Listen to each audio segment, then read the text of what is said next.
Hoy cumplí 90 años. 90. La cifra suena extraña en mi boca, como si fuera de otra persona. Nunca pensé llegar tan lejos, y menos aún con tanto por dentro que nunca dije. He vivido muchas cosas, algunas buenas, otras terribles, pero hay una verdad que he guardado por más de 7 décadas, y no quiero irme de este mundo con ella dentro de mí. El 14 de abril amaneció como cualquier otro día. El cielo estaba gris, denso, como si presintiera que algo importante iba a pasar. Las nubes se movían lentamente sobre la ciudad, arrastrando consigo los secretos del amanecer. Desde mi ventana, observé cómo los primeros rayos de sol luchaban por abrirse paso entre la neblina matutina, creando un espectáculo de luces y sombras que me recordó tantos amaneceres de mi juventud. Mis hijas llegaron más temprano que de costumbre. Las escuché desde el pasillo, sus voces mezclándose con el sonido de bolsas de papel y pasos apresurados. Trajeron globos de colores pastel, una torta decorada con 90 velitas diminutas, y esa sonrisa que se pone cuando uno finge que todo está bien. Conozco esa sonrisa. La he usado durante décadas. No me gusta que finjan. Nunca me ha gustado. «¡Feliz cumpleaños, mamá!», dijeron al unísono, sus voces resonando en el pequeño comedor donde hemos compartido tantas comidas familiares. Pero en sus ojos vi algo más que amor filial. Vi el cansancio, el peso de la obligación, el deber más que la alegría. Es duro admitirlo, pero después de 90 años una aprende a leer entre líneas, a descifrar lo que no se dice. Mi nieta Valeria me abrazó más fuerte que las demás. Ella sí es distinta. Siempre lo ha sido. Tiene esa ternura que parece de otra época. Esa curiosidad genuina que los años no han logrado marchitar. Sus ojos brillan con la misma intensidad que tenían los míos cuando era joven, antes de que la vida me enseñara a esconder mis sentimientos. «Abuela, ¿te puedo grabar? Hoy quiero que me cuentes cosas de tu vida, para tenerlas guardadas», me dijo mientras sostenía su teléfono con manos temblorosas de emoción. Me quedé en silencio por un momento que pareció eterno, y ahí lo sentí, como un rayo que atraviesa el pecho.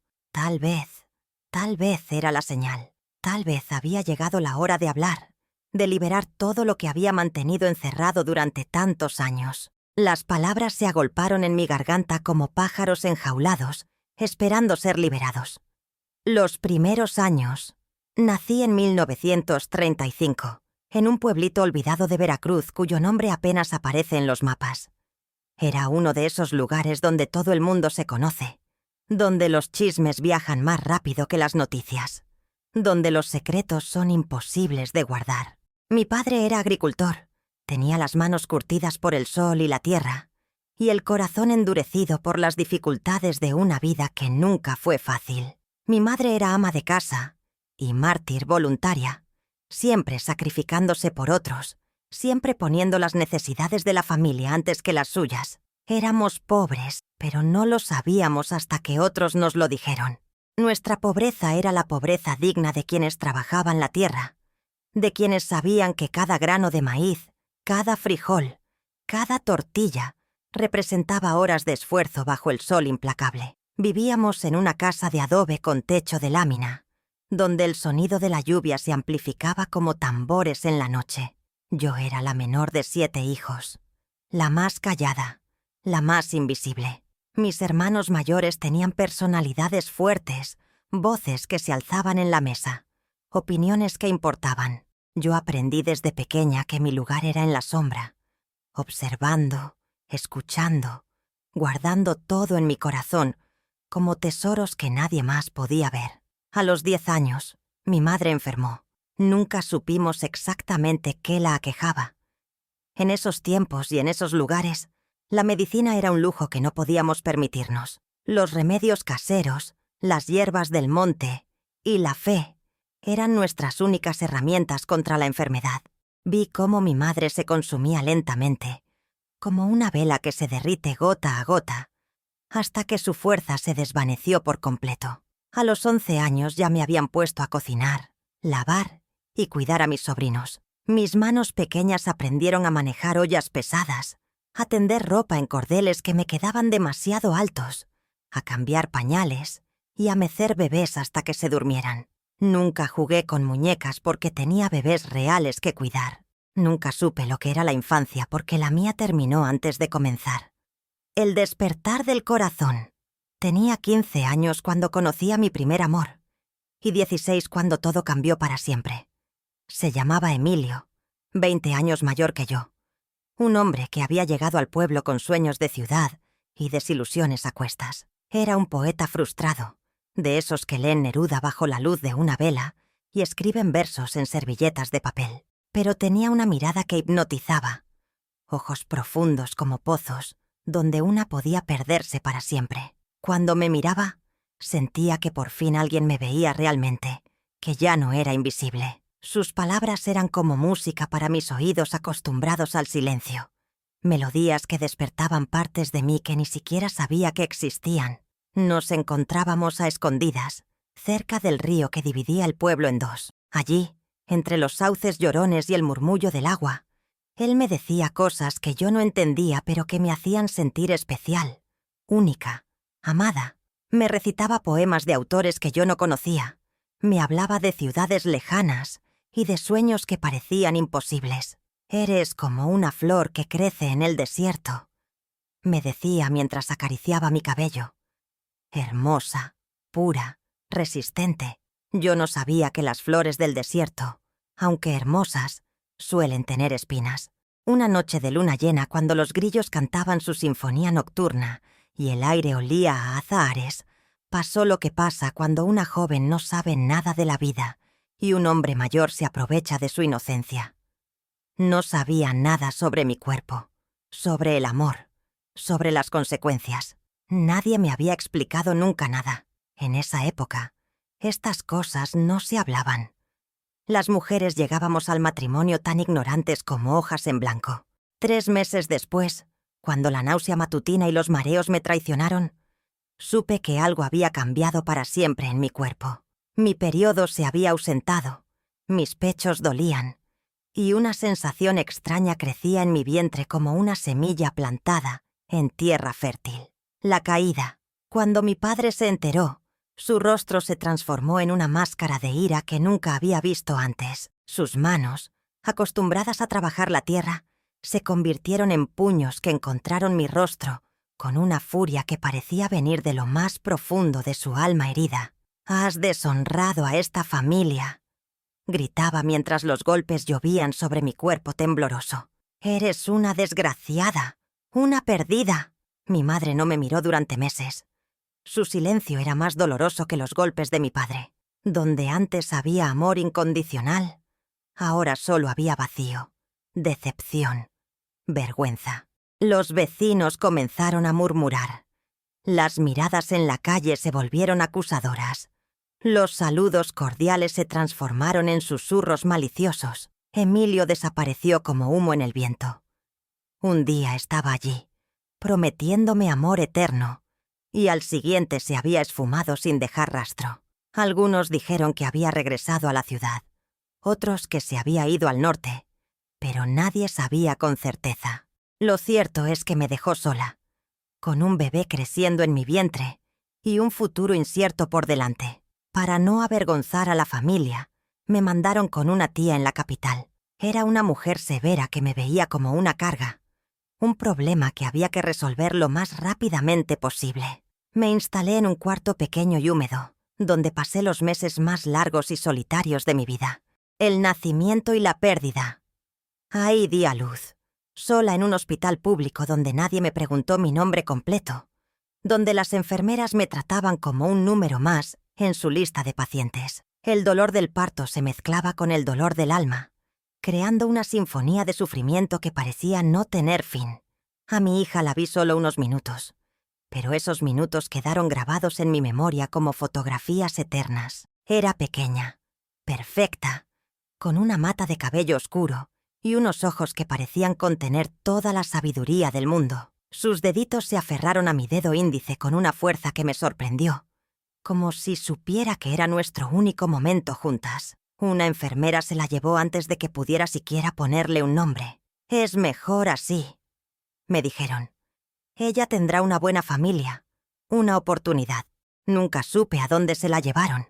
Nunca me dejaron saber si había encontrado padres amorosos, si había crecido feliz, si alguna vez se preguntaba por la mujer que la había traído al mundo. Esa fue mi primera hija, y nadie en mi familia lo supo jamás. El secreto se convirtió en una carga que llevé en silencio durante décadas, un peso invisible que nadie podía ver pero que yo sentía en cada respiración. La vida prestada. Regresé al pueblo como si nada hubiera pasado. Todos creían la historia que habíamos construido, que había estado enferma en la ciudad, que había necesitado tratamiento médico especializado. Nadie cuestionó mi ausencia de 9 meses.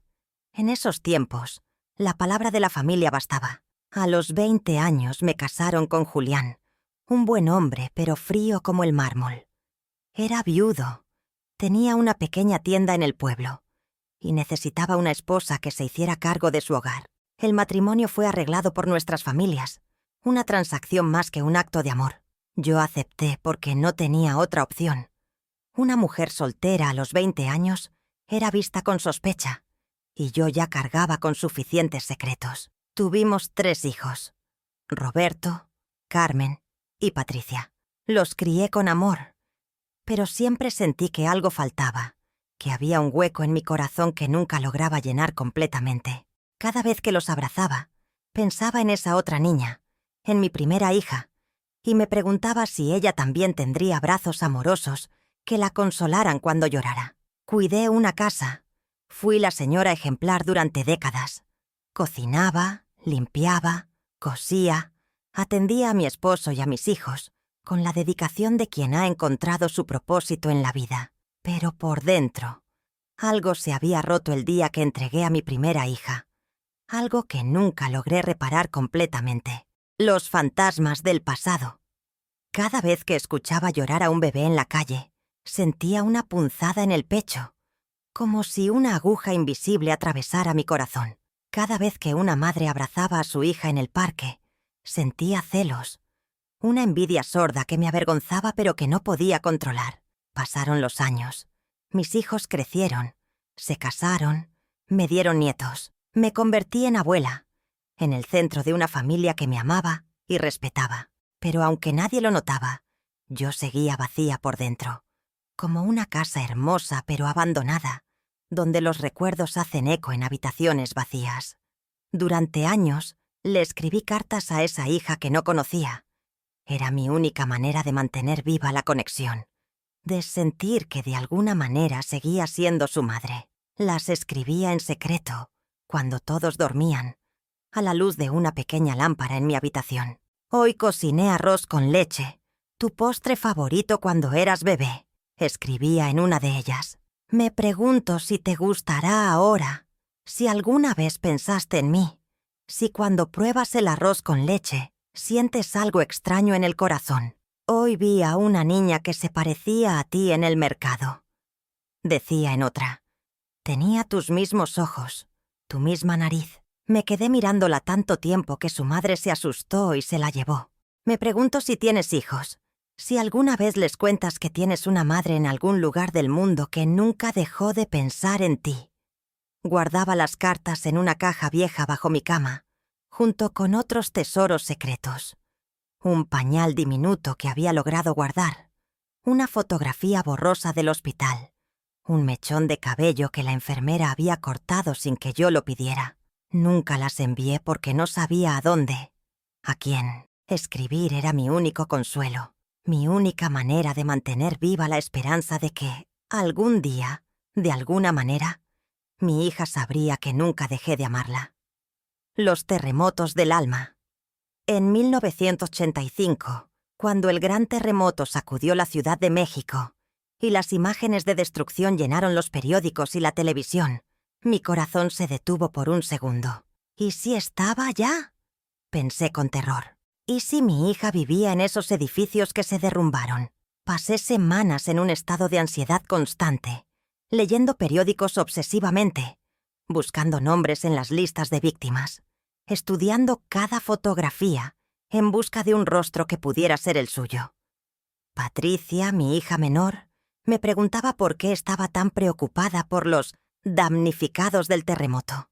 «Es que me da mucha pena, hija», le respondía. «Imagínate todas esas familias separadas, todas esas madres buscando a sus hijos». No mentía del todo. Realmente me dolían todas esas tragedias, pero la mía propia era la que más me desgarraba. No encontré nada, ninguna pista, ningún indicio. Y después de semanas de búsqueda infructuosa, volví a callar, a guardar mis miedos en el mismo lugar donde había sepultado mi esperanza, en lo más profundo de mi corazón. El milagro de los secretos revelados. Hace 5 años, una mujer tocó a mi puerta en una tarde de marzo. Era un día como cualquier otro. Yo estaba regando mis plantas en el pequeño jardín que Julián me había ayudado a crear años atrás. El timbre sonó, y cuando abrí, me encontré con una mujer de unos 60 años, cabello canoso recogido en un moño elegante, ojos claros que me resultaron extrañamente familiares, y una voz firme que parecía cargar con el peso de muchas preguntas. «¿Usted es Consuelo Herrera?», preguntó con una mezcla de nerviosismo y determinación. «Sí, soy yo», respondí con cautela, sintiendo que algo importante estaba a punto de suceder. «Mi nombre es Teresa», dijo, y al pronunciar su nombre sentí que el mundo se detenía. «Estoy buscando a mi madre biológica». Las palabras flotaron en el aire como burbujas de cristal, frágiles y brillantes. Sentí que el tiempo se detuvo, que los latidos de mi corazón se hicieron tan fuertes que estaba segura de que ella podía escucharlos. Todo lo que había imaginado durante décadas, todos los encuentros que había soñado, se materializaron en ese momento. Le pedí que entrara con manos temblorosas. Nos sentamos en la sala, esa misma sala donde había criado a mis otros hijos, donde había celebrado cumpleaños y navidades, donde había llorado en silencio tantas noches. Teresa sacó una carpeta llena de papeles, certificados, fechas, nombres. Todo coincidía perfectamente, como piezas de un rompecabezas que finalmente encontraban su lugar. Era ella, mi hija perdida, mi hija que había vivido toda una vida creyendo que fue abandonada, que su madre no la quiso, que fue dejada en el mundo como un paquete sin destinatario. Y yo, que nunca pude buscarla, que nunca supe cómo hacerlo, que viví con la culpa de haberla entregado, cuando en realidad nunca tuve otra opción. Nos abrazamos por horas, y en ese abrazo se concentraron 60 años de ausencia, 60 años de preguntas sin respuesta, 60 años de amor guardado en secreto. Lloramos en silencio, como si las lágrimas fueran palabras que no necesitaban ser pronunciadas para ser entendidas. Las palabras que sanan. Le conté todo. La juventud robada, el padre que desapareció, la familia que me rechazó, el hospital donde nació, los años de silencio, las cartas nunca enviadas, las noches desvelada preguntándome por ella. Teresa escuchó con paciencia, con comprensión, con un amor que yo no merecía, pero que ella me ofrecía sin condiciones. También ella me perdonó, aunque yo nunca se lo pedí. Me explicó que había crecido en una familia amorosa, que había tenido padres maravillosos, que la criaron como si fuera su propia sangre, que había estudiado, se había casado, había tenido hijos, pero siempre, siempre había tenido una pregunta en el corazón. ¿Por qué su madre biológica la había dado en adopción? Ahora entiendo, me dijo mientras sostenía mis manos entre las suyas. Eras apenas una niña. No tuviste elección. Hiciste lo que pudiste en una situación imposible.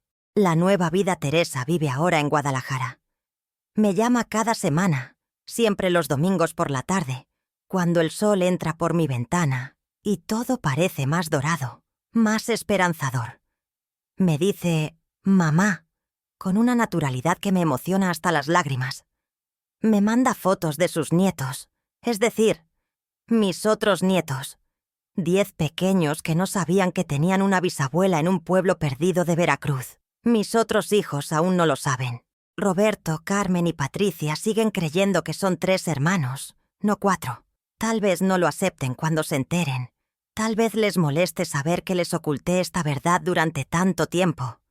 Tal vez sí lo entiendan, Tal vez me perdonen como lo hizo Teresa, pero yo ya no quiero callar más.